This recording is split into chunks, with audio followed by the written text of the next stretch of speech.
While Ewan McGregor and Danny Boyle solidified their respective careers together with the beloved movie Trainspotting, the lesser-known movie The Beach resulted in a feud that lasted many years. McGregor and Boyle's collaborations began before Trainspotting, as Boyle made his directorial debut in the thriller Shallow Grave, which also served as one of the first on-screen roles for McGregor. Their careers changed, with McGregor taking the lead in the cast of Trainspotting while Boyle directed the acclaimed take on Irving Welsh's book. The popularity of that movie helped to launch McGregor and Boyle to another level of success. It also led to a third collaboration with the less successful A Life Less Ordinary, also starring Cameron Diaz.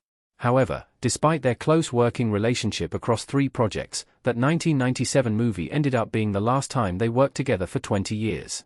In fact, it was their planned 4th movie together that ended up being the cause of their long-standing feud. Why Danny Boyle and Ewan McGregor fell out over The Beach. Leonardo DiCaprio was cast in a role promised to McGregor. The Beach could have been the 4th movie for Danny Boyle and Ewan McGregor, continuing their successful creative partnership, but then Boyle decided to cast Leonardo DiCaprio in the main role. The Beach stars DiCaprio as Richard, a young tourist in Thailand who goes in search of a hidden beach that is said to be its own paradise, only to discover something much more complex. While Boyle had initially vaguely promised that he would cast McGregor in the lead role, his decision to go with DiCaprio was what caused the friction between the two friends. Both McGregor and Boyle openly talked about the feud on The Graham Norton Show, with both men taking responsibility for the falling out.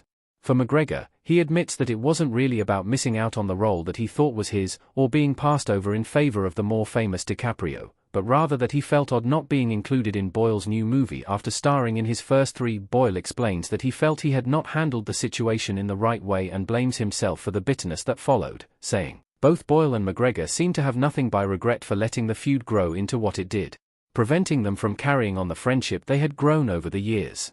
While it did take a long time, the two old friends did eventually reconcile.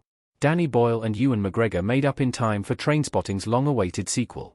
The sequel arrived more than 20 years after the original. One of the recurring questions surrounding Danny Boyle and Ewan McGregor's feud was how it would affect the planned sequel to Trainspotting. While Trainspotting adapted Irving Welsh's novel of the same name, the author went on to write a sequel never, titled Porno, in 2002.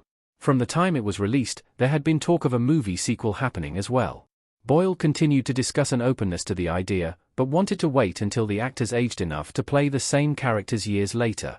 However, it was unclear if he and McGregor were ready to reunite. The feud was thankfully ended in 2009 when Boyle was being honored for his Oscar-winning Slumdog Millionaire, and McGregor gave a speech presenting an award to him. That opened up the possibility of the two old friends working together, which finally happened with T2, Trainspotting. The long-awaited sequel found McGregor and the rest of the original cast reprising their roles as the friends who, decades earlier, were consumed by drug addiction. While the story for the sequel was already established before Boyle and McGregor's feud was resolved, Boyle found aspects of the sequel reflecting the real relationship between him and McGregor. He explained that the movie is very much about getting older and trying to express emotions, which he wishes he had done with McGregor much earlier. In the end, while The Beach was the movie that ended their relationship for a time, it is fitting that Trainspotting helped bring them back together.